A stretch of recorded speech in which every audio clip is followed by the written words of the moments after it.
Hello, welcome to Recapping with Delora and Ashley. Please follow us on Instagram, Facebook, and Twitter at Recapping Podcast. Also, comment, rate, and subscribe on your favorite podcast platform. We're on all the things. We would love to hear your ratings of the movies and shows we review. Email us your audio file to recappingpodcast@gmail.com and we will play it during the show. Or DM us on Instagram and we will post and read it on air. Thank you guys so much for listening. Thank you.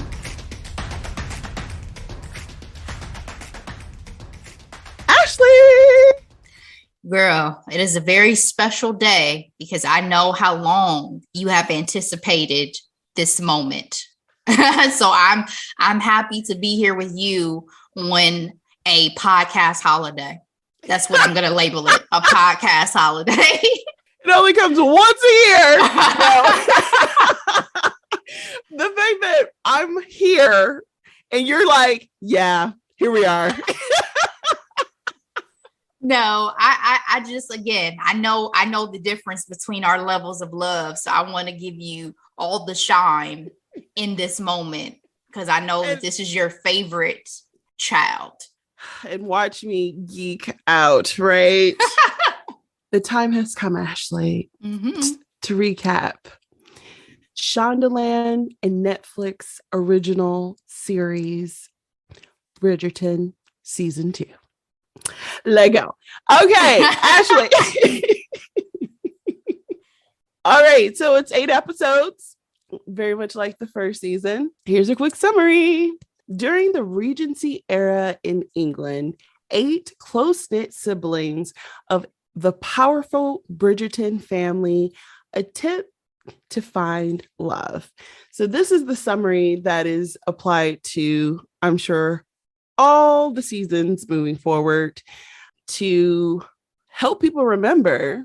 Season 1 came out in 2020 and made a big splash, made megastars out of Regé-Jean Page, as well as Phoebe Dynevor, who used her social capital to date Pete Davidson for a moment. And I don't understand that move, but it's been solidified now that he's with Kim, in my opinion.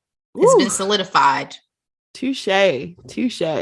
It's been a ride, and the highly anticipated season 2, an adaptation of the book, The Viscount Who Loved Me by Julie Quinn, the beloved author of all these series.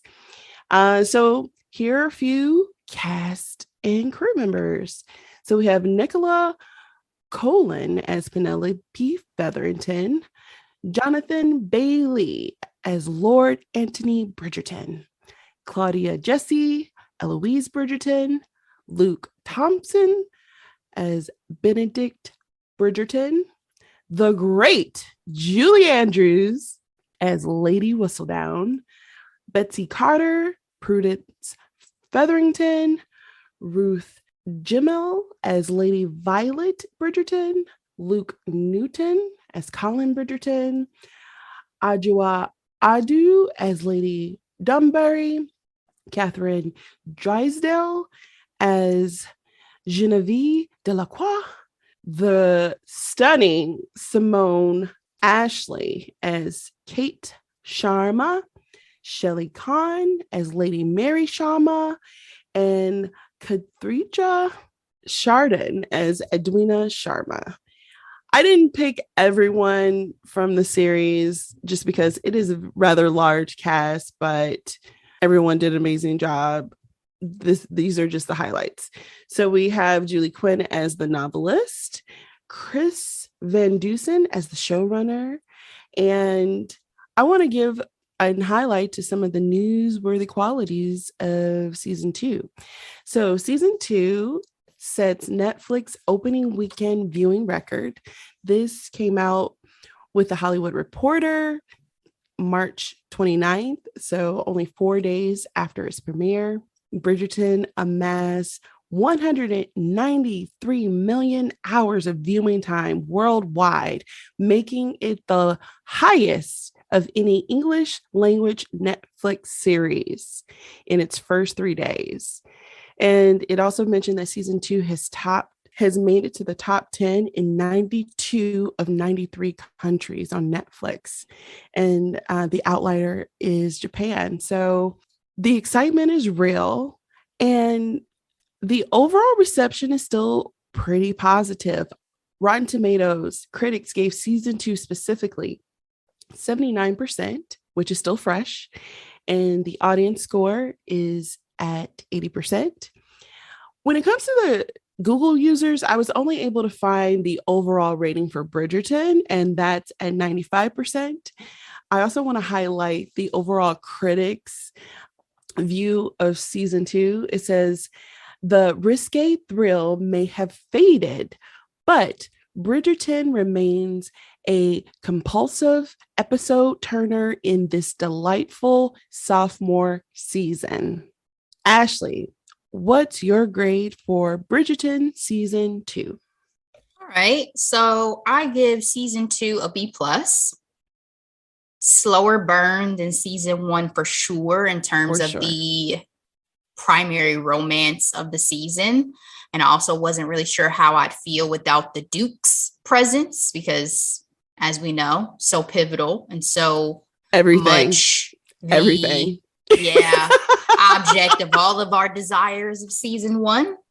And I did miss him, but Anthony surprised me. I did not love Anthony in season 1, so I was curious to see how I would feel about this season. But I definitely got caught up in the romance. And as we've talked about off mic, Simone Ashley is a freaking star. So absolutely. For those reasons, and because it was just a delightful watch for the most part, it gets a B+ from me. How about you?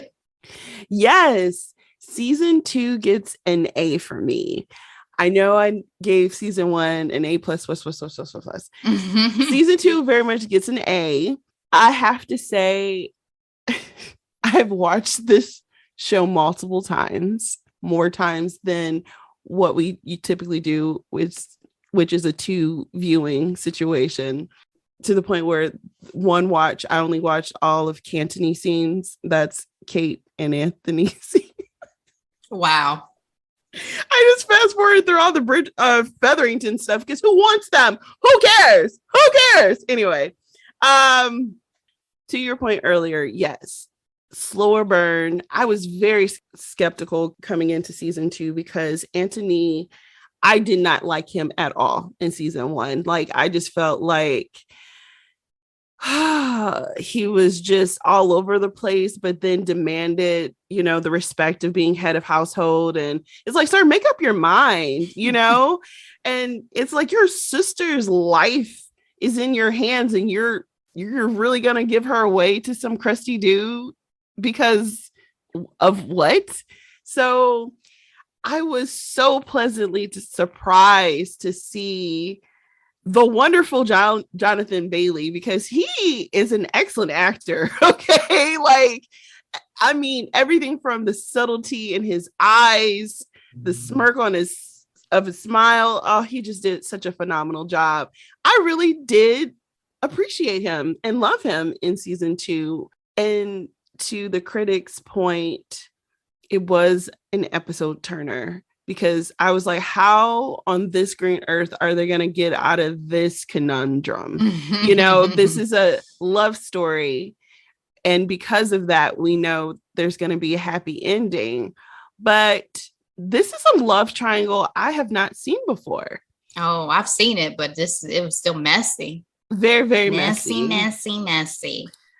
And before I go into spoiler alert, I also want to give a disclaimer. Ashley and I have only watched the series, and we're going to talk about our thoughts concerning the series only. We have not read the books. So if there's nothing else, spoiler alert. All right, Ashley, we're back at the Ton. Lady Whistledown apparently has been silent for 10 months. Anthony, as we know at the end of season 1, is all business in deciding that he's going to find his wife, the countess of the household. We have the wonderful Lady Danbury sponsoring the Sharmas for this season. And in the Bridgerton household, Eloise makes her debut. What was your original impressions, specifically when it comes to Eloise making her debut in front of the Queen? Well, obviously, coming from season 1, we know that she's nothing like Daphne. So this moment is not exciting for her in the way that it was for Daphne. She bucks convention and tradition and those things that a young lady is supposed to be and want and do. So I understood her apprehension. And I also read that I guess in the book, she actually did not debut. So that was a departure. So I would have been curious to see if she didn't, how she got out of that. So book readers, I'm sure y'all know, but I'm just curious. But my overall thoughts about Eloise was, man, I wish you were born today because you would be living your best life, sis. Best life. She was ahead of her time. And lucky for Eloise, Lady Whistledown decided to publish her first pamphlet, and the Queen was so preoccupied that she was like, we're done for today. The other setup to season 2, the Queen is looking for her diamond in this new season, and the Featheringtons are dealing with mourning the loss of their father and awaiting this mysterious new Lord Featherington. When it comes to Anthony trying to find a wife, he legit has like a checklist. He even asked his mom for her ring. For me, when I saw that part, I was like, the audacity of it all. Were you surprised at his approach of finding a bride? No, not at all, actually. It made a lot of sense, I guess, given it seems like the era that they live in where it's not necessarily love matches are not the norm, you know? So it made sense. And then also from season 1, as we're coming into season 2, Anthony was in love with the one singer. So I was like, I mean, I'm sure his heart hasn't just moved on that fast. And he's probably like, listen, I have to do what I have to do. Doesn't mean I'm going to like it. Woo, very true. We meet Kate Sharma as she's riding the horse one early morning while Anthony was doing his walk of shame. This is their meet cute. Did you feel the chemistry right away, Ashley? I felt the curiosity right away. I'll say that. That's good. That's a good point. He definitely was intrigued. And we actually got a chance to see him smile because at that point, it was Bill's interviews with ladies and going to, you know, leaving throwing some bills on the nightstand. On the nightstand. We meet the Sharmas. We meet Lady Mary Sharma, Edwina, and Kate. With our introduction of Kate on the back of the horse, we can tell that she's very sporty and she's very fierce. But I'm not going to lie, when I first saw her interaction with Edwina and everything like that, everything just seemed very mysterious. Did you pick up on that? Like, I was under the assumption, I'm like, she's so doting of her little sister. Is she like secretly her mom or something? Like, that's where my mind went when we first meet the Sharmas. Interesting. I don't think I thought that deeply about their relationship immediately. It seemed more so like she was bristling against Lady Danbury, and that kind of bothered me because I'm a big Lady Danbury fan, and I'm like, what you won't do is talk sideways to this Black woman in her home that she's opened the doors to you. I'm gonna need you to get your attitude together, Kate. But to be fair, it did kind of come off as if Lady Danbury didn't think the Sharmas were prepared for... They weren't. They were.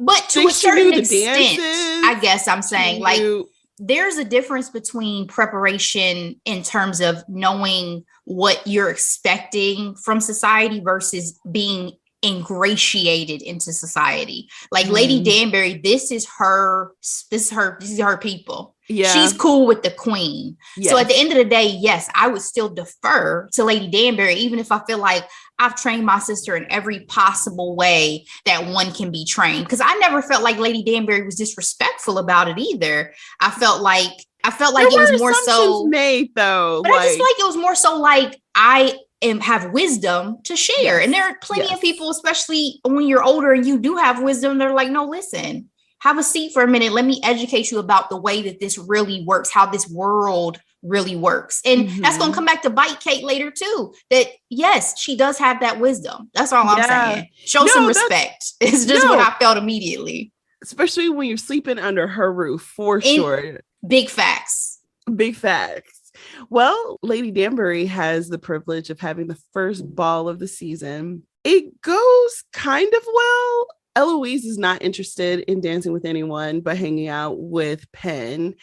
Penn is obviously preoccupied because, as we found out at the end of season 1, she is in fact Lady Whistledown. So, Eloise is messing up with her whole timeline. We also got a whole flashback on how her operations are, done. Were you intrigued by that? Were you happy that they showed us how she made Lady Whistledown come to life? I guess it was interesting because, once we found out about it, I wasn't surprised. I remember not being surprised by the end of the season that she was Lady Whistledown. But I mean, I love knowledge. I love information. I love to know how the cake is baked, I guess, basically. So I still appreciated the knowledge, but obviously it comes in handy too, because she has to subvert a lot to not be discovered. So it's important to understand too, because people want to know who Lady Whistledown is. She has a lot of power. She is the most popular. People want this secret to be revealed. So as an audience, you're wondering like, how's she going to keep this concealed for another season? Very true. I did enjoy us hearing her real life voice. She's Irish in real life. And so to hear her negotiate in her voice was fun. I noted that too. Yeah. So Anthony obviously is only interested in the diamond, and the queen is still looking for a diamond. So at this rate, he's just talking to the boys about how he's just not interested in finding a love match, but in fact, a woman with some sensibilities and who can bear children. Kate, who was smitten by their first encounter, was not too happy to eavesdrop in that. And we get their very much official fight, actually. So the thing about season 2 that I do appreciate is the hate to love trope, right? Are you a fan of that trope? I'm just curious when it comes to different romances. Absolutely. Yeah, same. It's so funny because you could tell he still liked her, even though she read him for filth and told him, "Good day, sir." Because she knew that whoever her sister was going to find, it wasn't going to be him, because she was looking out for her sister to not only make a good match, but make a love match as well. This is the moment that I feel like Kate could have told her sister, I encountered this man before. And there was a vibe. Ooh. This was the time she could have said something. And this is when she didn't. That's an excellent point, Ashley. The other thing that I failed to mention earlier, the Charmers are being sponsored by Lady Danbury. They came from India, which is super exciting because this is definitely not in the books. But when it comes to conversations of representation, I thought this was so unique and so amazing. And we'll talk more about it throughout this recap, but the way they were able to ingrain their culture with these characters, I thought was truly beautiful, and I appreciate it. Us as Black women, we know what it's like to be properly represented in story. Kate has a big secret, Ashley. So some of that mystique that I was referring to earlier had a lot to do with her plan. Her plan is to get her sister Edwina in the good graces of her grandparents, Lady Mary's parents, because Lady Mary decided to marry a commoner, so to speak. And she ran off And we find out that he is Kate's father. Lady Sharma not only ran away with a man without status, but he was previously married with a child. A huge no-no for the time and society. The scandal. The idea was to get Edwina to marry in good society again. She would get her inheritance, and Kate would move on and live independently back in India to be a governess. Did you feel like this was a bad idea from the beginning, her in this plan of hers? Yeah, because I don't think it's good to keep such a large secret. And I feel like it was almost like not giving Edwina choices. Like, I get that in her mind, she's being protective. She's doing what's best for the family. But to do it behind the back of your sister and your mother, I just didn't appreciate the dishonesty. And I just did not foresee it ending well, because these type of secrets always come out inevitably. Even if it was down the line, at some point, I feel like this news is going to be dropped. And that's not going to be good for you, sis, because why didn't you just tell the whole truth? Your sister can handle it. Your mother can handle it. I just didn't understand the need she had to feel like she could not disclose it. Mm-hmm. Well, part of that was that her father had passed on, and she kind of took the mantle of protecting the family. But yeah, that's what brought them to the Ton for this new social season. Edwina, being the beautiful, intelligent, perfect such a sweetheart, is named Diamond of the Season. This is courtesy of Lady Danbury and her scheming ways in relationship with the Queen. But we find out very quickly that the Queen decided to choose an outsider to be the Diamond because she wants to find out who Lady Whistledown is. Were you surprised that the Queen was still obsessed with this anonymous blogger, so to speak? Not at all, because everybody is so obsessed with Lady Whistledown, and being the Queen, you're supposed to have power over your subjects and over the court that you hold. And so to have this other outside influence that has, such a say and has, the power to shift opinions and thoughts and all of that, whether in your favor or not in your favor. I mean, to be honest, this person back in the day would have been found and probably executed, to be honest, if they had ever spoken against the crown. Ooh, very true. That's part of what makes America great, is that people in authority can't, get rid of people they don't like. Yeah. When it comes to the media. Yeah. But in this world, it just adds intrigue for the Queen. The Queen does not, I think the Queen loves mess. She loves to be entertained. Yes. And so, of course, she wants to figure out who Lady Whistledown is also, because she probably wants to be able to exert influence over them, even if just for her own entertainment. You know what I mean? Mm-hmm. With our new Diamond, let's talk about Edwina really quick. What were your first impressions of Edwina Sharma? She's a sweetheart. She's gorgeous. She seems like she's such a positive, has such a good head on her shoulders. Yes. She does what she's supposed to do. Mm-hmm. But at the same time, I almost wondered, like, who are you really? Like, in the same way you wondered about Kate with the mystery. It's like nobody is actually perfect. Yes. So who are you really? What do you really want? There has to be something beneath this exterior of perfection, because you were trained to say all the right things, to do all the right things, to know what you're supposed to do to find a man. Right. But you obviously have to have a mind of your own. Absolutely. And yes to everything you just said. It was almost like she's like the perfect little Stepford wife. Seriously. Because I'm going to go ahead and go in this direction. Anthony is only interested in the Diamond. It's like Anthony plus Diamond equals marriage. Right. And so when the Queen chooses Edwina, laser focused.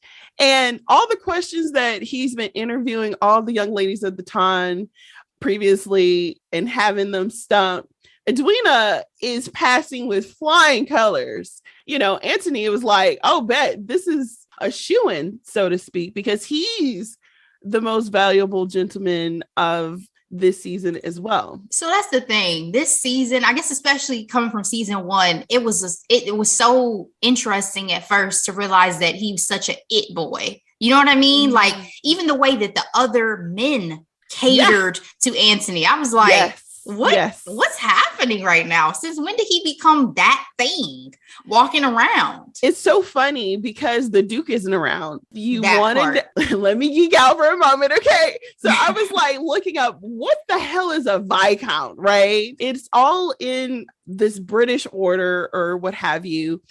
Dukes are over Viscounts, but Viscounts are over barons and earls and things like that. So when Duke Hastings is not around, Anthony's that dude. That's so funny. It's like, not that I felt like, well, I guess I should say, because it was Anthony's duty, I didn't feel like he enjoyed it.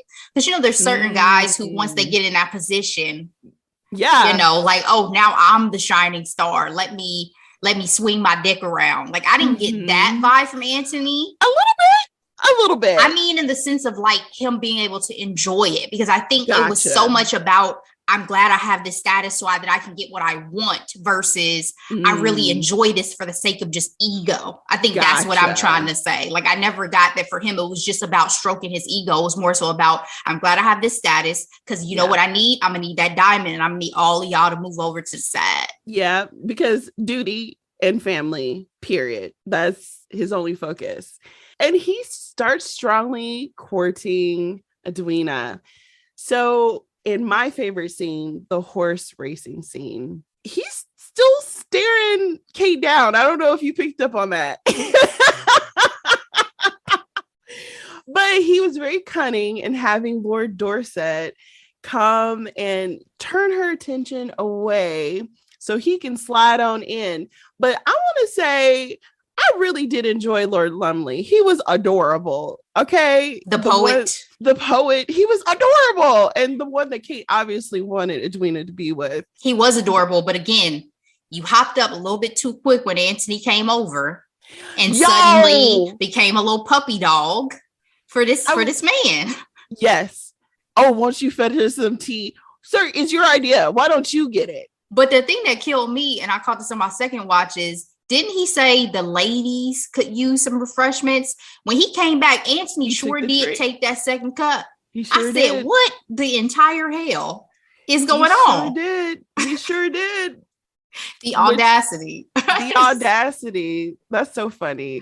I just loved it because we got a chance to see Kate's sporty side, right? Like she's not a typical woman of this time, right? She's my kind of girl. She rides horses. She understands sports. She shoots guns. Like she has an opinion. And, you know, she's not afraid to be 6 and 20 and single, frankly, because that is the fear of most of these girls making their debut this season. I love the competitiveness when it comes to, you know, Anthony bet on Nectar. She chooses High Flyer, and her screaming and yelling is reminiscent of My Fair Lady, which I absolutely loved. And of course, she beats him because she's amazing. It also reminds me of Pretty Woman when he took her to the races with his coworkers and stuff, and she did the whoo, whoo, whoo, whoo, and everybody was looking at her sideways because she's supposed to be a lady as well. Yes. Love it. Anthony is laying it on thick. Okay. He shows up with a horse to court Edwina because she said that she loved a horse. But of course, Kate, knowing her sister, is like, this is not what she wanted. Do you think he was that desperate, or do you think he just was so focused on winning against Kate when it came to courting Edwina? He was focused on winning. He was like, I have this obstacle in my way, because that scene where he's fencing in beforehand with his brothers, and he's going off and he's popping off and, you know, going back and forth talking about her and all of that. I mean, that's when you know she got you hot and bothered, that you're just that upset in this moment. Like usually Anthony has a temper, but I feel like he feels out of control of the situation. He doesn't like that. Well, Kate is upping the antics by not inviting him to Lady Danbury's soiree where they give poetry. But Anthony, still being as charming as he is, still managed to win Edwina over with him being a man of action. So Ashley, what do you prefer? Do you prefer action, words, or both? Do we get both? Do we ever get both? Both would be so nice. Both would be so nice. I guess if I have to choose between the two, I feel like action has more value than words, because people can say a lot of things, but do their actions really back that up and reinforce their beliefs and their intentions? So I agreed with Edwina in that sense that, yeah, I like that he was like, listen, I ain't write this, and I'm not one for pretty poems, but I will do what I need to do, and I'll be the man you need me to be. Same way that Russell said he got Sierra when he was like, listen, I got this terrible wallet, but guess what? This means that I'm consistent, and I will be consistent. Consistency. And guess what Sierra didn't get from Future? And he backed those words up with actions, as we've seen. So can I get both, please? Period. Kate's a little shooken up that she lost this battle, right? The war isn't over, right? When it comes to Anthony, but I still couldn't tell in this moment, sis, are you upset because you still feel that vibe right now? Because when she like left the room, I was like, hold on, are you hot and bothered, or are you bothered? Like, where are we at? Where we at, Kate? That's an excellent point, Ashley. But again, this is why I enjoy season 2. I'm going to go ahead and break it down. So there have been lots of complaints about season 2 not having the same amount of sexy time compared to season 1. For me, I appreciate season 2 because it's just a different love story. Like, not everybody is bouncing off the walls. Give me the quintessential Jane Austen long glances across the room, barely touching hands, like heavy breathing. Like, these are moments that I appreciate. And he did look at her before he gave his, statement. So who knows if what was really driving her rushing out of the room. But Lady Danbury, being my fave as always, she had a good conversation with her that I want to highlight. It's about living life, Ashley. Kate pretty much told Lady D, like, hey, I'm all about my sister. I'm going to be single. You're fine. And she was like, sis, I have lived life. I have loved. I have lost. Do you feel like Lady Danbury see a little bit of herself in Kate in some ways? Before I answer that, I want to respond to your comment real quick, going back to the people complaining about less sexy time. Isn't that hilarious that people complain about characters on TV having sex? Like, is that not kind of crazy? Like, oh my God, I didn't like this season as much because I wasn't watching as much fake orgasms. Like, that's so wild. My deal is the story, as we will continue to discuss, when was the time for them to do it? Seriously, because Anthony is a gentleman, Ashley. So he wasn't going to, I'm saying emphasis. Yeah. So he says. When was that supposed to happen? Seriously, because at this point, we know who our main characters are. We just have a sticky situation in terms of society and Anthony's understanding of what he wants to do this season when finding a wife. Yeah, I mean, to your point, that's the whole point of even the books and everything, is each Bridgerton child comes with their own tale of their love and their, finding a partner and all of that. This was never going to be a recreation of Daphne and the Duke's love story. That wasn't the point. But again, I just find that hilarious. Like, my complaint is there wasn't enough sex. Okay, that's interesting. I don't know what you usually consume, but there's plenty of other places to go find it.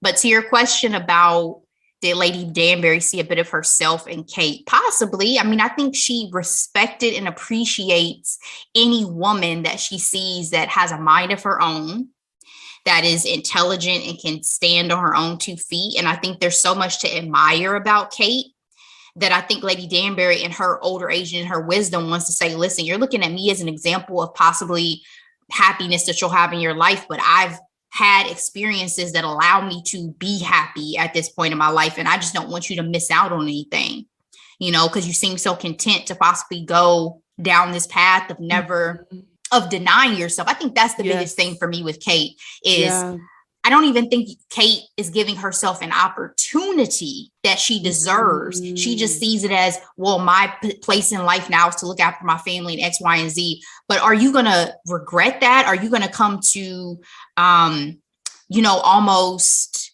resent your family because you've had to make these, and that's why her and Anthony are so similar, because they both live a life of such obligation. Yes. And I think Kate acknowledges it less than Anthony does. Interesting. Really? Yeah. In the sense of her attitude towards it. I think Anthony is very aware and a bit resentful of the fact that he has to be in this position. Yeah. And so he throws it in the face of his siblings and family all the time. Like, listen, I do this for y'all. Everything I do for you.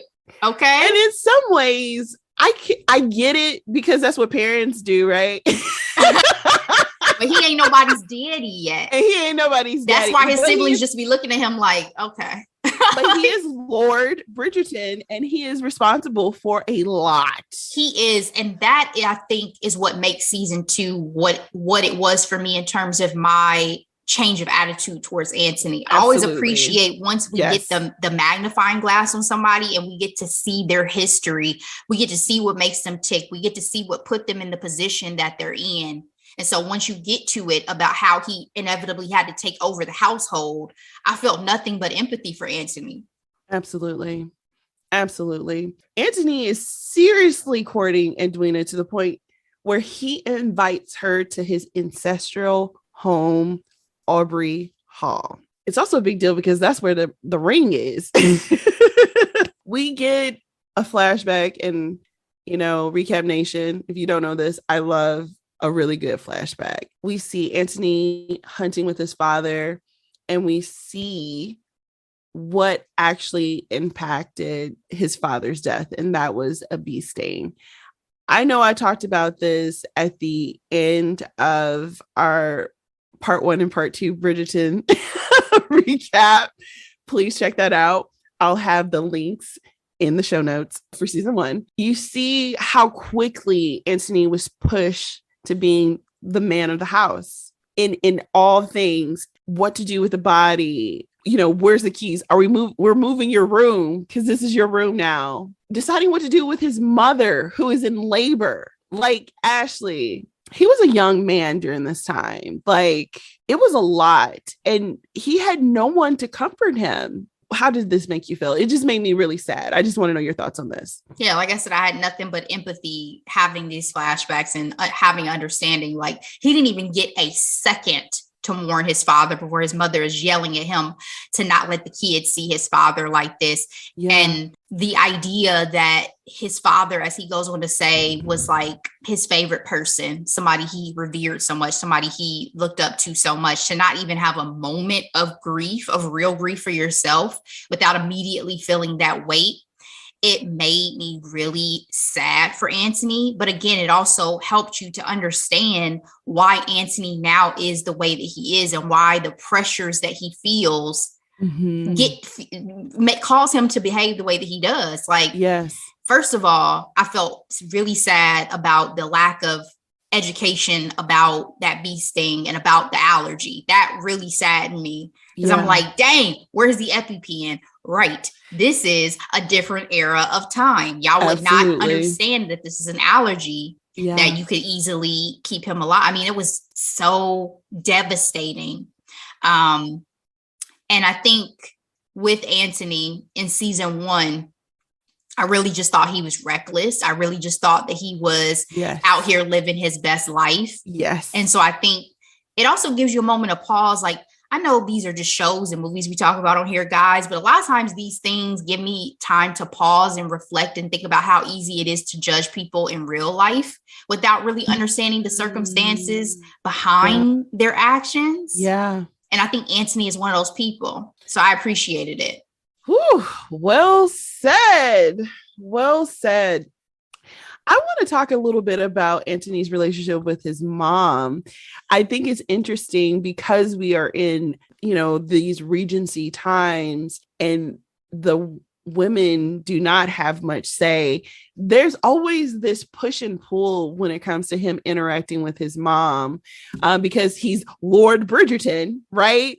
But she's his mama, and she knows how his dad, who was revered among the Tong, and obviously his family, how things were with him. I think Anthony recognizes her wisdom, but then their back and forth is pretty epic sometimes. One of the things that she's really, really trying to work out with him is, honey, you should fall in love. Were you surprised that in season 1, all she asked him to do was be interested in finding love, right? Getting married. And now that he has made up his mind that he's going to fulfill his duty, she's like, well, pump the brakes and, be happy about this. Were you surprised by that? Not at all, because the way that, their mom has behaved has been pretty consistent to me in terms of how she feels about her children and how she felt about Daphne and now Anthony, in terms of wanting them to find love and not just doing their duty or doing what society expects of them. Now, obviously, she's groomed them a certain way. Obviously, there are obligations, but I think she is a rare woman of her time. Again, just like Lady Danbury, just like a lot of these most prominent characters that we see that differentiates them from their peers. Yes. And she has such a great heart because she knows what real love felt like. She absolutely was completely in love with her husband. Yes. And so she wants that for all of her children. Because, he may be Lord Bridgerton, but baby, I birthed you. You will always be mine. The 7 other children. Exactly. You will always be mine in that way. So I think she, even though he's a grown man, he's still a little boy too, in terms of I always want what's best for you because you are still my child. You are still my child. And I want what's best for all of you.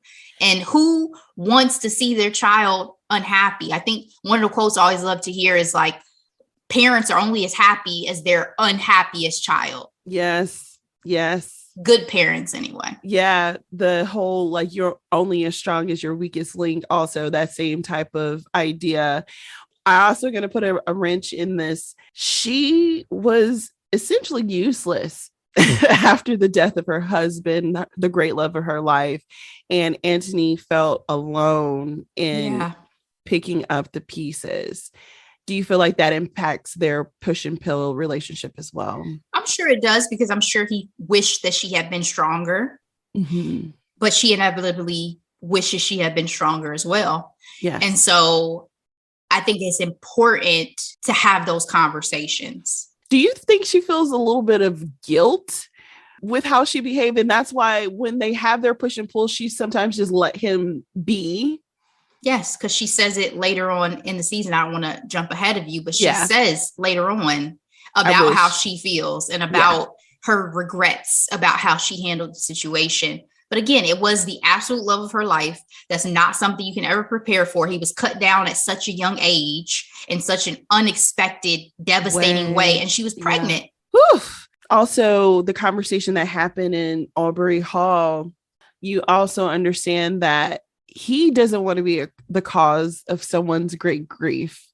That broke my heart. And that is why he would rather marry out of duty than out of love. And I'm like, Anthony, I didn't think this was possible for me to actually love you. So that broke my heart. That broke my heart, because I feel like that's even true in real life. A lot of the times the people who are have the like armor, and we even talked about this with Sex Live with College Girls. A lot of people who have the armor on the outside, there's so much pain that's really behind that. There's such vulnerability that's really behind that. And so people can see him as like callous or calculating or this and that, but it's really, he's so sensitive about it. It's so sensitive for him to think about, because he's seen the ramifications of it. But it devastated me when he said that. Yeah. Edwina and the Sharma family are super excited about being at Aubrey Hall. They're there before the rest of the ton comes for another ball. They get a chance to know the Bridgerton family, and they participate in this epic game called Pall Mall. Apparently, for people who love the books, this was a significant scene when it comes to the Cantony relationship. I was like, isn't this just croquet? Like, isn't that what I'm watching? Basically. But we see that Kate is just relentlessly competitive. And so is Anthony, who was trying to play it cool, but he was doing an awful job at it. Can we talk about how Daphne peeped what was going on in the family? Daphne even walked up to Kate and was like, hey, Edwina. And he was like, oh no, this is her sister. Because he is just automatically drawn to Kate whenever she enters the room, like at this point. But very subtly, but you know me, I'm getting geeked out because when a man really loves you, you know, he really does go out his way. You know what I mean? Love this version of Daphne that we got in season 2. I loved this version. Please elaborate. I'd love to hear it. So I felt like because last season we were so focused on just her love story, we got her in that context. We got her in the context of her coming out and being the diamond and doing all those things. But this side of her that is more of a player within the dynamics of her family and seeing how she navigates her siblings, in particular Anthony. Yes. And how she has, even though, you know, Daphne is younger than him, she has such wisdom. She does. She's a girl. Exactly. That maturity. And she also has such insight. And so I loved getting this version of Daphne, because if Anthony did not have this person, I don't know if everything would have gone the way that it went, because I feel like he needed sometimes to be reminded and need this voice of reason in his life. And I appreciate their sibling dynamic. Yeah, well said. I'm so glad that you highlighted that. Yeah, Kate and Anthony played this game until the very end. They got muddy and everything because they just would not concede to one another. That's how competitive they are.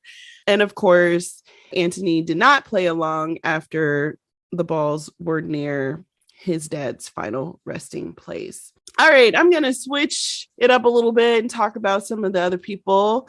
We have Benedict, who applies to art school. He's very anxious about it, but Colin with the drugs from his travels helps his anxiety.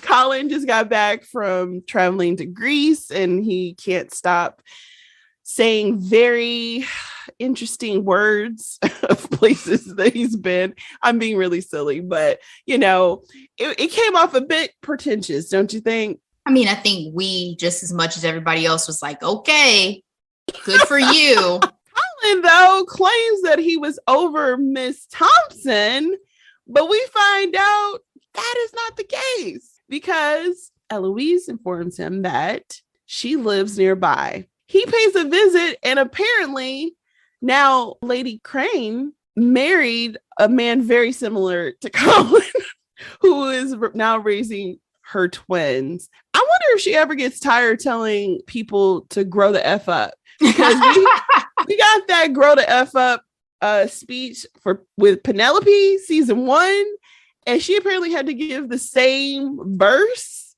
to Colin. What did you think about that, Ashley? Oh, love is a funny thing, because everything should tell Colin that this is dead, right? The circumstances should tell him that it's completely dead. She has moved on. She is married. She's found a man who was willing to raise her children that were not his, because she had twins. And I think the reason why I think it was important is hopefully this closes this chapter for Colin, because I assume we're eventually going to get to Colin's love story. And I'm guessing it's not going to be with this young lady, right? So yes. I guess sometimes you need to close the book on old flames in order to truly be able to move on. Mm-hmm. The Featheringtons, as I mentioned, are mourning the death of their father, but they're broke. And they're waiting for the new Lord Featherington, who is coming from the Americas, who is still broke. So they're pretty much in a position of trying to figure out how to navigate, these new dynamics. Lady Featherington is interested in maintaining her power because the new Lord Featherington is not telling her anything. And we'll find out when the rest of the time comes to Aubrey Hall. She entraps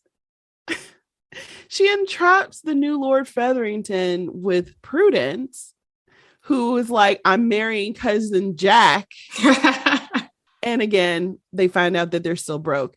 So I just wanted to highlight other aspects of the series as we continue on the main love story of Cantony, because that's all I care about. I just want to say real quick, the Featheringtons are Cinderella to me. I think I've told you that, like the story Absolutely. of Cinderella, like Yes. Lady Featherington is the evil stepmother. Yes. You have the two daughters who are the wicked stepsisters, and then Penelope is really Cinderella because she's kind of the outcast of the family. She absolutely feels stuck. I feel that for her when it comes to her family dynamics.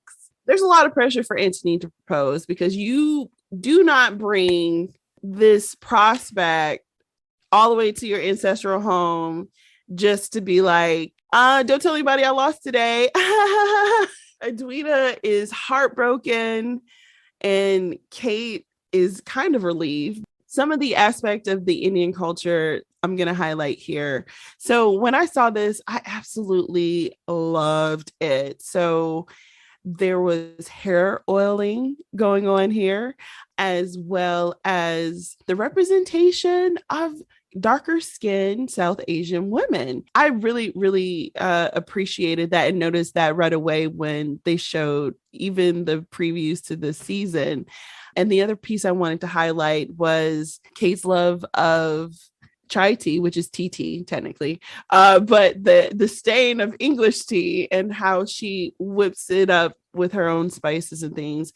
What were your thoughts on the Indian representation in season 2? What's interesting is I don't feel like I gave it a lot of thought because it felt so natural to me. Like it wasn't something that felt like it needed to be forced or highlighted in a way that made it as if that wasn't the norm. This is an Indian family. And so they have their things, they have their traditions, they have their ways of being. And that is what it is. The same way that the other people in the town go around. It just was so natural to me. So I did not really give it a second thought. I just thought it was beautiful because these women were so beautiful. Absolutely. Absolutely. So we get to Kate and Antony encountering one another again on an early morning in the garden, and she gets stung by a bee. Antony loses his sugar honey iced tea because he fears that she was going to die because that man fully hyperventilated. Poor thing. She calms him down. One of the things that Simone Ashley said in an interview that I thought was interesting was, with Kate being so sporty and so, into horses and things like that, she felt like Kate would be able to calm Antony down in a way showing that she was a safe space and that she was calm. Everything is going to be okay. Kind of like how you calm horses in a way, like, it's very calming, steady movement, strokes and things like that. The other part that I saw in researching for this recap, someone said, I believe it was either Jonathan or Simone, that neither one of them have ever had the opportunity of being comforted by someone else because they were such the heads of their household or the leaders of their family. They never got a chance to be vulnerable in that way with another person. And you can tell that Antony was like, what just happened? Kate had to catch her breath. It was also inappropriate. I mean, it was physical contact. All of that is a no-no. Inappropriate? For the time, yes. If somebody had encountered them like that, that would have been, I mean, if you got the Featheringtons being able to just say, oh, he has her in a position of needing to now marry her because he supposedly had his hand on her hip, Yes, I'm gonna say if somebody had come by and seen her hand on him, his hand on her bosom, as she said, or he was said, it her bosom? I guess I didn't feel girl, that. they boobs are hyped up high because of them corsets. Okay, yes, I'm sure it was her bosom, but the thing is it would have seemed probably inappropriate to people in that era. Inappropriate to us? No. I mean, come on. But yeah, of the day, yes, it was probably a lot. That's why both of them were breathless. Like, oh my God, he's touched many a woman, but she ain't used to being touched like that. Many a woman. Oh my gosh. So true. So true. And poor Edwina is just like, oh my goodness, I need Anthony to love you, Kate. Go hunting with them. Was Edwina truly this blind? Yes. She was innocent. Do you think she was just caught up in her being the diamond? Or, I mean... And I also think it's blind trust. You would never imagine that your sister would be out here possibly breathing very heavy, girl, possibly lusting after the man that's, supposedly vying for you, especially because of how hard Anthony was coming for Edwina. You really wouldn't have, I don't think anyone would have suspected that. And especially her sister is so devoted. Her sister's devoted. This is not a Maddie and Cassie situation from last week, where as heartbreaking as it was for me when I watched it, it wasn't out of the realm of possibility. In Edwina's mind, your sister is the last person you're going to suspect of being in competition with you for a man. Yeah, that's true. But if that's the case, was Anthony the guilty party in this situation? Because he was heavily courting Edwina, but staring down Kate. That was the hardest pill to swallow this season, was this love triangle between sisters. I think I told you that I didn't like it. It was icky. Yeah. I felt some type of way. And was he guilty? He knew he had started to have feelings, but Kate was also guilty. You know what I mean? Like, I can't just put it on the man. Kate could have said something a minute ago. Kate could have said, sis, I feel like I'm vibing with this man. I just want to let you know. But Kate wanted to make it seem like she was not in that ball game. She's not in the game of love. She's not in the game of dating and courting and all this stuff. It's going to hurt way worse for you to have not said something and let this continue on. Because y'all both know that there is a vibe, and it's a strong vibe. A very strong vibe. So much of a vibe that, again, Edwina convinced Kate to go hunting with the guys. Anthony reluctantly allowed her to. Kate, being a skilled hunter, just completely upset by the mediocrity by the men. She was like, men talking about sunshine, signs of a good hunt. And then one of my favorite lines he gave her, he was like, I suppose you prefer darkness, Miss Sharma. Their back and forth was adorable. But she follows her own instincts. And of course, he has to follow her because she's his future betrothed sister. So it's not like she can get lost in the And she's a lady. Ladies can't go out unaccompanied. Exactly. Her little maid or whoever couldn't keep up. Yeah. But I love the small things about this love story because they obviously were smiling at each other while they were riding the horses. I'm going back a little bit. But when she called his name and he said, yes, like that tension, and then him losing his mind when he saw a little bit of thigh meat, I just was... But him sniffing her down by trying to teach her how to hold that freaking gun. Oh my gosh. It definitely was giving all the feels. It really was. It was giving some intense feels. But the thing about his attraction to her, it looked like he wanted to devour her. Like every time she walked by, it's just like he just got this. It's like, are you a raging wolf or something? Like he wanted to devour her. That's that lust, baby. We all turn into animals. The part that cracks me up is them arguing over who had the most inappropriate reaction after the bee sting moment. Anyway, we make it to the ball. Everybody from the town is there. Edwina, again, is still forcing her sister on Anthony. She tells her to dance with him. They have their first dance together. She tells him that she's leaving for India. and he loses his cool. And this is where the stuff really hits the fan, Ashley, because that conversation of what's wrong with me or what's wrong with you? It's because you vex me.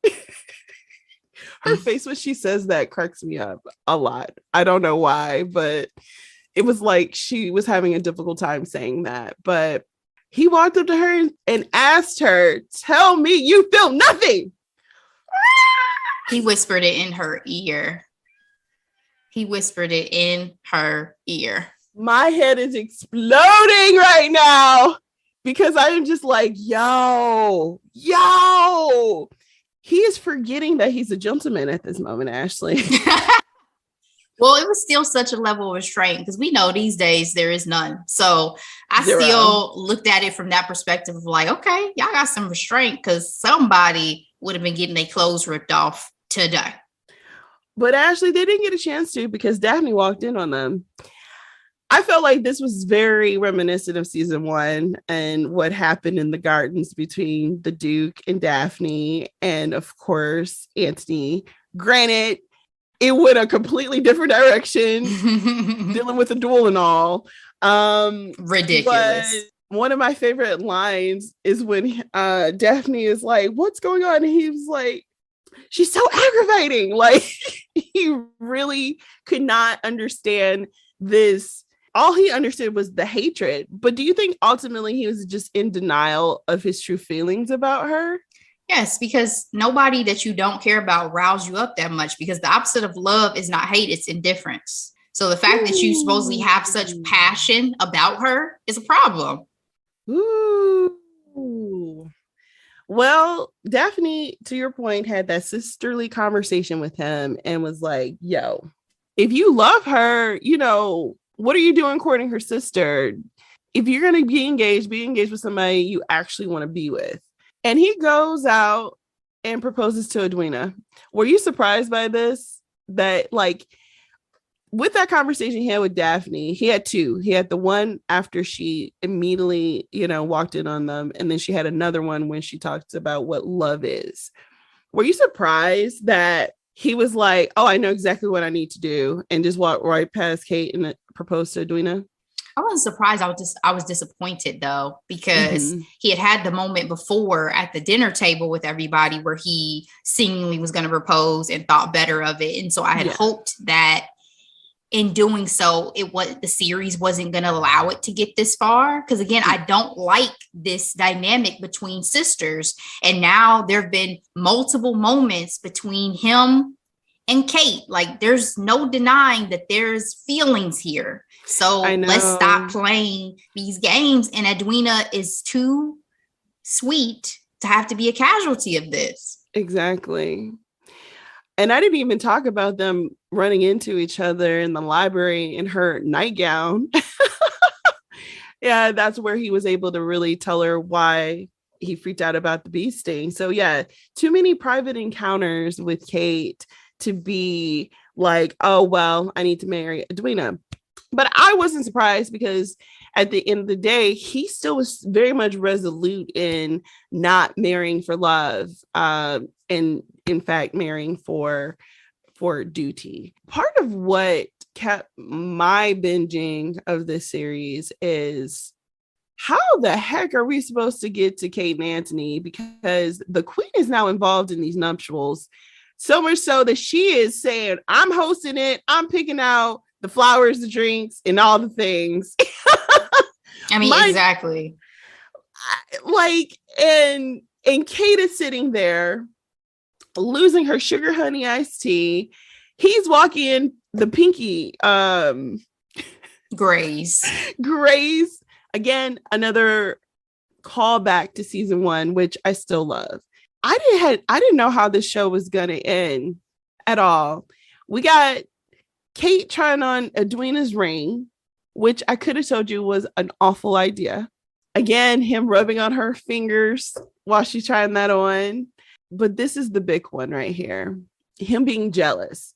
I think this is one of the first times he might have been a little bit more self-aware of feelings about Kate when they went to promenade as a newly engaged couple.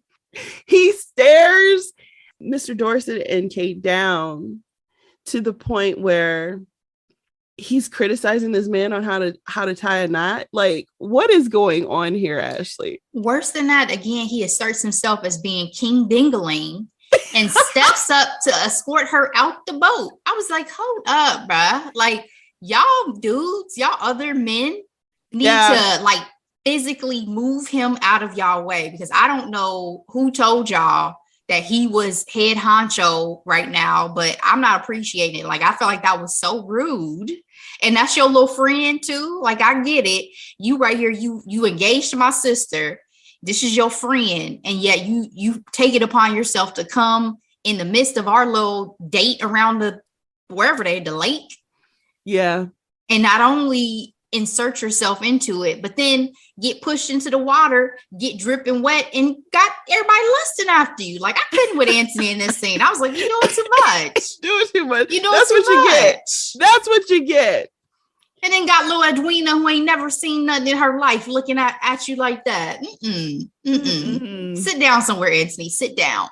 This is a pivotal point, Ashley.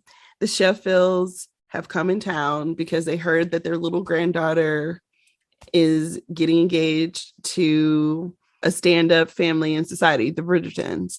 Lady Danbury thought it was a good idea to host the dinner for Kate's sake, and just reminded her, like, hey, only a fool will break up this engagement at this point. She's like, the ultimate goal is independence. And because of that, we want to invite them to dinner, let everything go smoothly so that things will go as planned. But of course, they did not. Mama Sheffield was salty, Ashley. Were you surprised by the behavior of Lady Mary Shama's parents? I'm not sure if I was surprised, but I damn sure felt some type of way, I guess, in terms of their behavior. Like, this is your own child. And just because she married into a family in a class that you didn't agree with, and it seems like she's the only child too, possibly. Yes. This is the way that you want to behave. And her mother was extremely disrespectful to come into somebody else's home and then make such a spectacle at dinner, because again, the era they're supposed to be living in, manners or everything, right? Yes.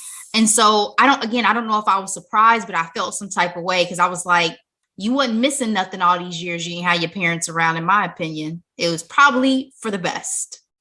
And she said that much. She was like, because you banished me, I was able to raise my daughters freely from the shackles of this society.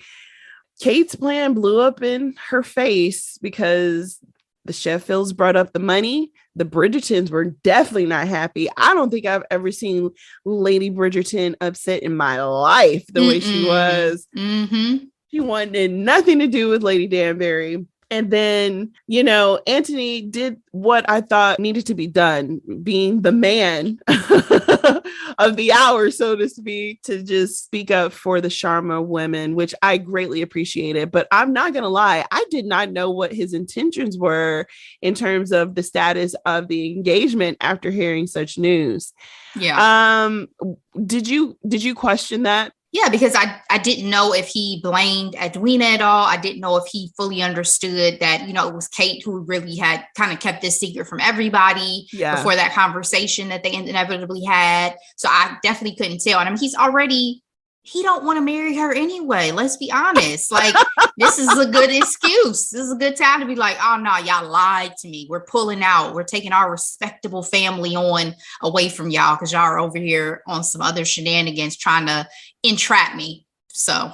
Ooh, I was hoping that there was some type of grace given just because Edwina didn't know, right? Yeah, she had no idea. Poor thing. But to your point, this was the perfect out, because we later find out moving to India is just not far enough. It's just not far enough. I cannot tell you how many times I watched the scene. He said, you are the bane of my existence and the object of all my desires. Do you know all the ways a woman can be seduced? That part right there, I'm gonna stop you. when we first talked about season 2, after we were done watching it, I told you I had to pause the TV. I was hot. Okay. I was physically, I was like, I need a moment. Oh my God. Who wrote this line? Jesus. All the things I could teach you. Do you know all the things I could teach you, sir? Say no more. Say less, as we say today. Say less. I mean, it needed a moment because it was a moment. It was an absolute moment. And here I am. Actually, let me tell you about my binging story. I started this at 3:00 on that Friday. I was able to finish my day a little bit early. Okay. And I didn't want to get all the spoilers on social media because people had been watching it since midnight, right? By the time I got to this point, I was just like, oh my gosh, here we go. This is it. This is it. This is what I watched Bridgerton for. This is why I watched Bridgerton. And it was a moment, but he had multiple lines throughout this season that had me just clutching my pearls. Like, oh my gosh. So I just wish this was a show probably more men watch, because guys, take notes. Please. But it's so funny because I love stuff like this. I have to remind myself, women write these stories.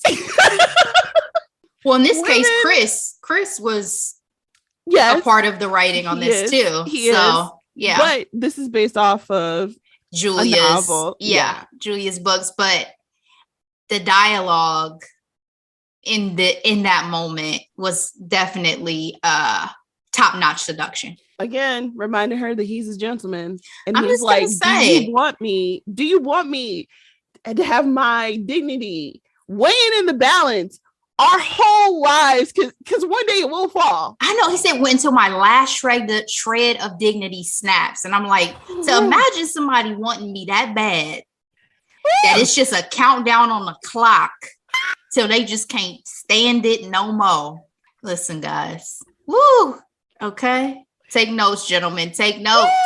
Take notes, because I love it. You know, those are the things that we just don't have today. Like, again, the ability to have that slow burn, that slow build up. Yes. Like, I know some people practice the Kama Sutra and different techniques. I'm not saying there aren't people who practice certain things, you know, for the build up, but I mean, legit, like, I'm not going to touch you.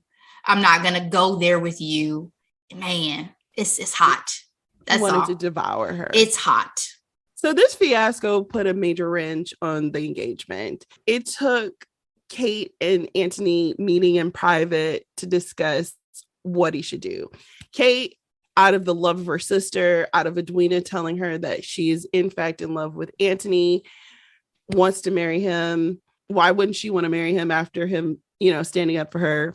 Anthony's like, yo, we could just go our separate ways and put this all behind us so that none of us become ruined, because it still isn't ideal for him to really end up with Kate after being engaged to her sister. But I wanted to ask you this, Ashley. Anthony agrees to move on with the wedding and to even move it up. Do you think he ultimately did that out of love for Kate? No. What was his motivation then? I think his motivation was, this is still in the best interest of everybody if we're looking at it through the lens of society, of obligation, of familial obligation in particular. And I think he moved it up because he was probably thinking, we need to go ahead and get this done so that there are no other wrenches that are thrown. We're not going to have now, we don't have time to have any other moments together. We don't have time to have any of their secret rendezvous. Let's do this tomorrow and be done. Whew. They moved at that wedding. And Ashley, again, in my binging, I was like, they're actually having a wedding. How are they going to be together? How is this going to happen? I have no idea. Speaking to the representation of Indian culture, they did the haldi spread, which is a turmeric spread that they traditionally put on the couple who's going to get married. You had the marigolds. They also had popular music, Indian music in particular, that meant a lot. I'm not going to attempt to say this name because I definitely don't want to mess up, but I think I don't know. It's a popular Bollywood blockbuster track that came out in 2021, and they did the orchestra version of it along with Material Girl and Shine Bright Like a Diamond, Girl Riri, and You Ought to Know, Alanis Morissette. So they still brought in the contemporary flair to Bridgerton, which is why we love it, right? You Ought to Know was dope on the strings. Like, it was dope. It was. And we make it to this wedding, as I mentioned. Kate gives Edwina her mother's bangles, which is also a representation of some of the Indian culture, but she's also very distant. What do you think is going on with Kate at this moment? Like, she practically is forcing Anthony to say, hey, marry my sister. I know what we got is going to pass, but she's not there with her sister at all on her wedding day. Do you think that's for the best, considering everything that has gone down? I mean, I think she can only deny herself so much. She's there. She's making her best effort, but she's human. She has feelings. She has emotions. She likes this man. One could say at this point, she loves this man. So I don't think it's easy to go along with it, even if it's a plan that you feel like is for the best. Daphne has another one-on-one with Anthony saying that she doubted the nuptials. And they have this epic back and forth with him telling her that love was a luxury and that he fights for the family he has, not for the family that he wants. Daphne had the KO when she was like, I mourn you for all the decisions you seem to resent us for. She said, they do not make you worthy of your family's respect, but make us pity you and nothing more. Bitch. In this show, in certain scenes, I was like, y'all did not have to cuss to cut people down with y'all words. Like, not at all. Stab.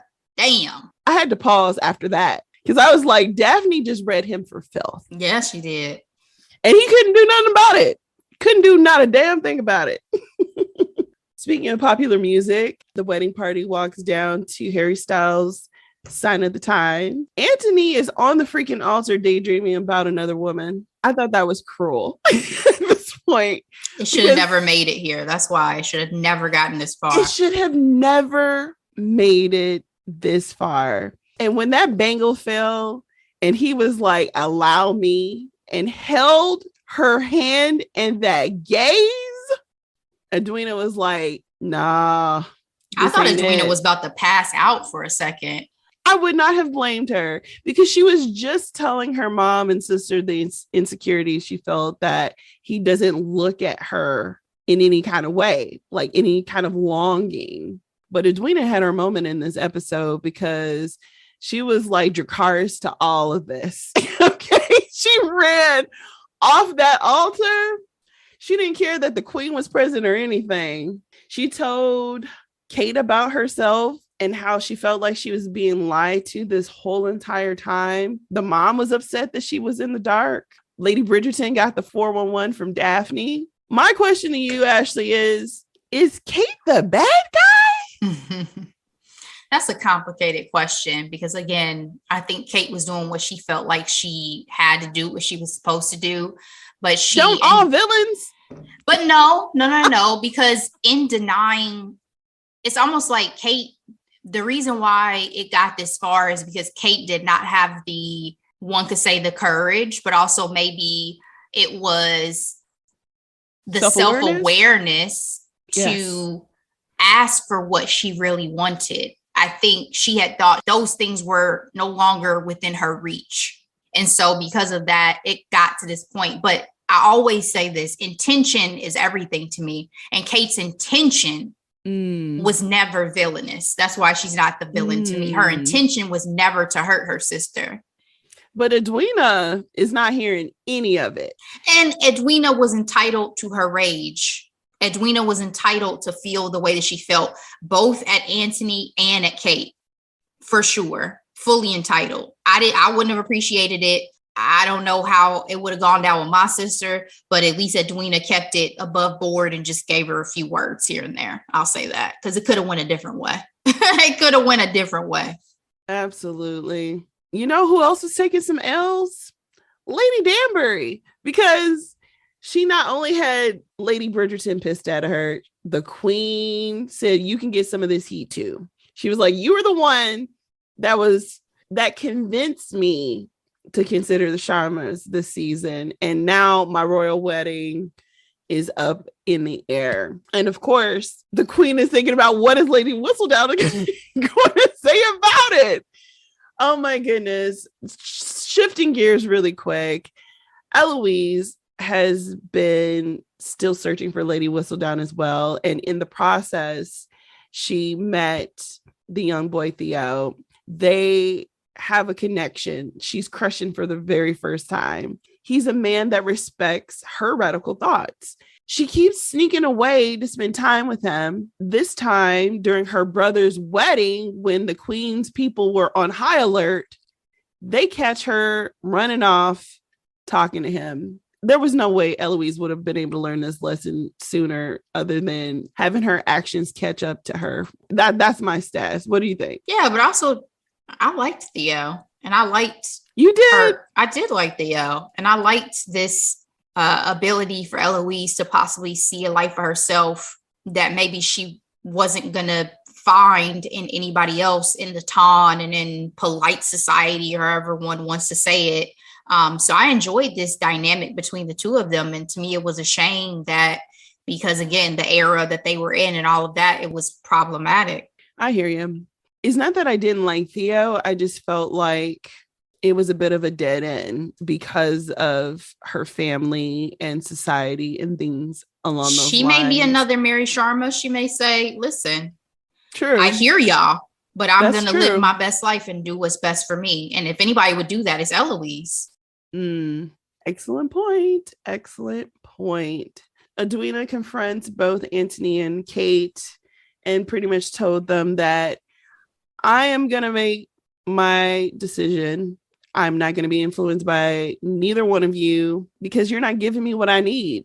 Anthony pretty much told her that I can give you understanding and not love. Can you imagine? He was like, I understand you. You're the diamond. I'm the hot catch. This makes sense. What world would that ever work in? I guess their world technically, right? Yeah, absolutely. I think that's a lot of women that at the time was the most that they could hope for. I mean, men and women, honestly. Again, a love match was supposed to be more rare than marrying for business purposes or familial obligation, all of that. But it's interesting. All of our main characters, besides Anthony, really want to get married for love. So yes, it's an interesting dynamic because as much as Anthony says he wants to marry for all the right reasons, which for him is about ensuring the family legacy and all this and that, he still has a heart and is pulling him in a different direction. Yes. As I mentioned, Edwina said, thanks, but no thanks. I'm not getting married today. Know yourself, know your worth, sis. That's what I thought about Edwina in this moment. Like, know yourself, know your worth. I don't need my sister's sloppy seconds over here. Whew. I'm gonna find me a man. Okay. Yeah. And she managed to stay in the Queen's good graces with the incident with King George getting out of his bedroom. She's such a gem of a human being because in one of her lowest moments, she was still able to be so thoughtful. Yes. Edwina, I loved her character. And fun fact, in the book, she did not actually love Anthony. So they added, I guess, that to the series for added drama, I'm sure. But Kate and Anthony get their first kiss on the freaking altar at her sister's wedding. The disrespect. As much as I loved all the stolen moments, I did not enjoy this kiss. Even though this was their first kiss, I didn't enjoy it. What about you? Because it was the disrespect. It was like, you just shattered your sister's heart. And yet y'all still are like, man, the passion just overtook us. We just have to do what we have to do in this moment on the shards of my sister's little broken heart. Yeah, it was disrespectful. It was. So Lady Bridgerton and Lady Danbury are working overtime trying to clean up the shambles of that wedding. But society is shunning them everywhere they go. Edwina thinks Kate is a liar. She realizes very quickly that Anthony and Kate absolutely had a connection that she was completely blind to. Actually, that's one of my favorite scenes when little Newton comes in. Anthony can't help himself. And Edwina's like, was I really this blind? And Lady Danbury's face was everything. Also, Lady Danbury's face when Anthony picks up that bangle, you all go back, watch it. Her face is like, oh shit. Like, it is priceless and one of my favorite looks of the season. As I mentioned, the queen is on the path of finding Lady Whistledown. So she corners Eloise and said, like, hey, you got 3 days to confess. Penelope is trying to protect Eloise, and she writes a pamphlet to protect her. One of the things I also didn't mention this recap is that Penelope worked with Lady Delacroix in her operation. So were you surprised that Penelope didn't offer any money to her family since they were in such a state of ruin? I didn't even think about that, but I guess she would have had to explain how she got said money. So it made sense, I guess, unless she could find some rationale, she wouldn't be able to explain it. Yeah. The plan that Lady Bridgerton and Lady Danbury made to resolve their status within society was to come up with a ball. And I'm like, is a ball the solution for everything in this society? The prince is giving a ball. No one shows up, Ashley. And that's because Lady Whistledown wrote a scathing pamphlet about Eloise, about her interaction with Theo. Penelope did it again. She did it with Miss Thompson in season 1, and she's doing it with Eloise in season 2. We'll talk a little bit more about it, but first we got to talk about go inside. I wrote so many quotes that I love from this monologue. So no one showed up to the ball. The family danced with one another. But when they found out about the pamphlet and Eloise, everybody ran to their proverbial corners. Kate and Anthony meet each other outside under the gazebo. They have their dialogue. He tells her that he's never met anyone like her and that she smells like lilies. Again, he sounds like a hungry wolf talking to her in this way. But this is the sex scene everybody was talking about they wanted. It took, 7 episodes? 7 whole episodes. What I loved about it, though, was that it felt earned. That's the one thing that, as Simone, Ashley, and Jonathan all said, they said that this season is about love to hate trope, slow burn, and, the psychology of love. And that once you do get to that part, it feels earned. Do you agree or do you disagree to that? It was definitely a long time coming, obviously in the span of the show time. But I also was interested to see that after all the, discreetness that y'all did it outside where anybody could walk past. I was waiting for the gardener or somebody. Yeah. And observe this whole sexual encounter, which, by the way, the intimacy coordinator did her job. You still know what you're doing, ma'am. That was a great sex scene.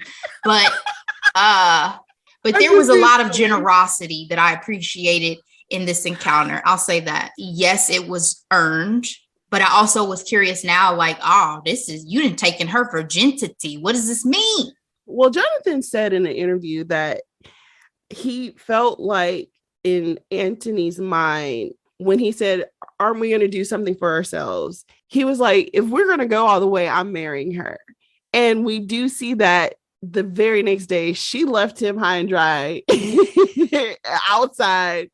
But he was like, let me go home, pick up this ring and propose to her. Now, I thought it was very sweet and endearing at first, my first watch. But then I was like, he's doing this out of obligation. And she definitely is not going to accept that, with that being the case. But of course, he finds her trying to run away on her horse. My question is, why was she running away? probably just such a mixture of like emotions and thoughts about what had just happened. Again, she probably still feels like she's betraying her sister. She's probably caught up in the moment of, oh my God, I just had probably, I mean, it's never great the first time, but for the sake of the show, it's supposed to be really good. Sexual encounter, all the things. It was just a lot to unpack. And as we saw, writing was something she loved to do. So it's probably just in her mind, opportunity to kind of clear her head. The way we would go for a walk, go have a drink with some friends, something. This was her thing probably to help like sort through what she was thinking and feeling. As many times as I've watched this, I still wasn't able to come up with like, what was she running away from? I don't think it was really running away. I think she had got the horse and she was riding. She was just out riding, as she does on her little trips in the mornings, as she had done since the beginning of the series. It was raining and she fell off her horse and got severely hurt. Anthony was right there and he was able to save her and get her help right away. Was obviously impacted by her being hurt, but he didn't visit her. Were you disappointed that he didn't take the time to visit her? Or did you think it was okay because, he could not handle it? He was blaming himself. He was like, it was all my fault. I think I had, again, empathy for Anthony because I knew what he had been through, particularly having to witness his father's death. So I think emotionally, it just would have been too much for him to go back and forth without knowing if she was going to be okay. So disappointing from the sense that, one would think that Kate's going to wish that he were there. But also from a humanity perspective, you could totally understand the need to kind of manage your feelings a little bit so you can just keep moving forward. And then hopefully she survives. Switching gears a little bit, Eloise checks up on Theo. I didn't mention this earlier, but he kind of wrote her off as a little rich girl after feeling the heat of the Queen's Guards visiting the shop, trying to locate Lady Whistledown. He eventually apologized to her and they try to investigate and find the true identity. She ultimately finds out that it was Penelope and there was this epic fight. And I'm fast forwarding, but I'm closing out this storyline because I really want to know, are you team Pen or are you team Eloise when it comes to this fallout? That's an interesting question because I'm not even sure I really thought about teams and who I felt was right or was wrong. I think I more so just observed the situation and thought about the implications of their friendship and if their friendship was going to be repairable after her finding out the truth. Because if I were Eloise, I think I would feel really betrayed on a number of levels. And if I were Penelope, I would think that I was doing everything I could to protect you while still having my thing, while still having my outlet that nobody should tell me that I should or should not do. Honestly, everybody knows there's a Lady Whistledown. Y'all have no problem with there being a Lady Whistledown. Why should you have a problem just because it's me, So I can't say I have a team, but I can say that it was sad because they are such strong female characters in the show. And I don't want to see them completely fall out over this. I hope that their friendship is repairable. What about you? Yeah, I actually don't know because I can see both sides, but I also can see, the wrongs on both sides as well. When it comes to Penelope, I just feel like Pen gets on my nerves sometimes. So I just didn't want to necessarily be on her side, but I understood why she had to do it this time around. She obviously was being shady with Miss Thompson last season. Yeah, she was using her to try to get what she wanted. Yeah, but when it comes to Eloise, I don't know. I understand why, because obviously her family is ruined. But I guess I would imagine her having to notice like, hey, she did do this to protect me in some ways because it could have been my head. So yeah, I don't know if the relationship can be mended or not, but we will see.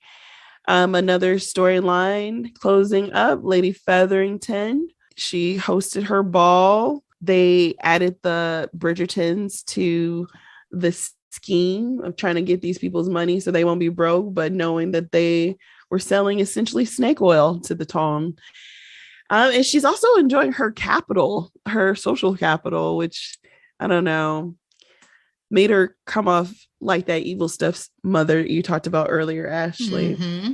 That relationship with new Lord Featherington and her was so odd to me. Do you think he really wanted to be with her? I think I saw more of a manipulation in it the second time I watched it. The first time I couldn't tell. I was like, I guess why get the copy when you have the original in terms of the mother and daughter. But the second time I watched it, I saw it more for he's doing the same thing with her that he's doing with all these people faking with his diamonds. Like, I just feel like he's doing what he has to do to maneuver in society and survive. Interesting. Well, she pulled a checkmate on him. You know, Colin was able to reveal that these rubies were in fact glass. And she played the victim and was like, you're leaving, I'm staying here, and I'm taking the money. Have a great day. So I didn't expect that, GOT strategizing situation for Bridgerton, but I was really surprised by that. And to the main event, Kate woke up from the coma that she was in after that awful fall. And when I tell you, when Lady Bridgerton told Anthony and he started crying, I was done. I was a mess. I was like, he really loves her. He really loves her. And to your point earlier, Ashley, with Lady Bridgerton, just talking about how she regretted, how she mourned, the loss of her husband, but understanding what that great love really means and what it means to lose. It was a pivotal moment. What did you think about this moment? I mean, I was happy for Anthony for sure, because I don't think his heart could have taken a different alternative. And again, it was just nice again for them to have that conversation between mother and son, for him to understand how she really felt, and hopefully helping to continue to mend that relationship as well. Because you were saying, is the push and pull a result at all of him feeling like he never had anybody who had his back? So yeah, hopefully these moments help to bridge that and bring them back together. At this point, I think everybody's rooting for Anthony and Kate, because what else is supposed to happen? What I thought was really important was Edwina, again, being the MVP of the season, telling Kate that while you were in your coma, I realized I didn't know my sister. I thought that was so important because everybody was so busy playing their role that there was no time in really knowing themselves. But at this rate, she was still bent on going to India. Anthony finally showed up with his tulips, which is a callback from season 1 when Lady Bridgerton was like, oh, tulips, the flower of passion. Hopefully you'll give your future wife them. And so with him bringing them to her, it was all the fans were screaming, on social media over that. But Kate was like, no, don't propose to me in this way out of obligation. And I didn't blame her, but then I'm like, what are y'all doing? But they were so strong-headed people that we finally got the proposal that we wanted at the Featherington Ball. They had their dance to Wrecking Ball, which was amazing. But what I really, truly loved was the queen covering up all the mess, saying it was her decision. I'm like, is she really that self-indulgent? I think she's supposed to be, yes. But Edwina got a prince in her back pocket, so I'm really excited about that. I love that callback to season 1 too. I had forgot about the prince. Yeah. But let's talk about this official proposal, because I really do feel like Anthony had all the great monologues of the season. The part that I loved the most that I wanted to highlight was he knew he's always loved her. But when he told her that he wants a life that suits both of them and that he is willing to humble himself before her because he cannot live a life without her, I melted. It's again, I have to remind myself, women write this for women, but what did you think about this official proposal and declaration of love? It's about time. There was really no alternative at this point in my mind. We went through all this whole season we needed the payoff at the end for that happily ever after. And the part that really was the cherry on top is when he called her by her Indian name, Miss Katanji Sharma. I was like, oh, I am done. I am so happy for this. So we have our happily ever after, Ashley. They actually got married. We did not get a wedding, which was also a choice, according to staff and crew of Bridgerton. They said that they had one big wedding, which was the wedding that we saw with the Edwina and supposedly Anthony, that they didn't want to do two big weddings in the same season. But obviously they live happily ever after. What I'm excited for is that the next season is going to be Benedict's season. So that should be interesting. I shouldn't say I'm excited because I really don't know what angle we're going to go. You know what I mean? He's still finding himself with art school. He's walking away from it because he found out his brother paid his way. But it didn't mean that he didn't deserve to be there. But that's interesting.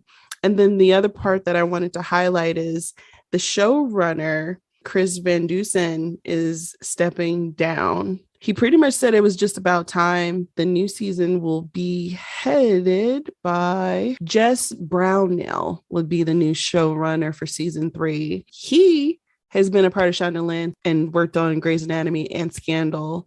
And so this was his big project under that umbrella. And Jess is also a part of Shondaland. So I think the show will be in good hands, but he's going to be doing, adapting a young YA novel called They Both Die at the End for TV. And so he said it's a beautiful, lovely, devastating, uplifting queer romance. And so he wanted to dig into that world. So the show has been renewed for another 2 seasons, season 3 and season 4. What are your final thoughts and what are you looking forward to for Bridgerton in the future, Ashley? Final thoughts are, again, I still enjoyed this season. I know that it's not the same as season 1 and it's not as, I guess, hot and bothered, but I appreciated this. I appreciated Anthony. I appreciated getting a deeper understanding of his character. I'm curious about season 3 because I think I'm going into it the same way I did season 2. I'm not excited about Benedict. I'm excited about kind of seeing what happens with him. But I guess if he gets a glow up the same that Anthony did, maybe I'll feel invested. He absolutely had a glow up. Yeah. Yeah, I'll be more curious. So, I mean, I'll stick with the Bridgertons for another season and we'll see how it goes. Yeah, those are my final thoughts. What about you? I thoroughly enjoyed it. As I mentioned, I'm here for different types of romances. Some are hot and heavy. Some, takes a little bit of developing, and you got the long across the room glances and soft touches. I loved all of it. And it was done so spectacularly well. It was well acted by Jonathan as well as Simone and the young lady who played Edwina. It just was it was a joy. And even rewatching it officially again for the podcast, it was just a fun ride, and I'll probably rewatch it again.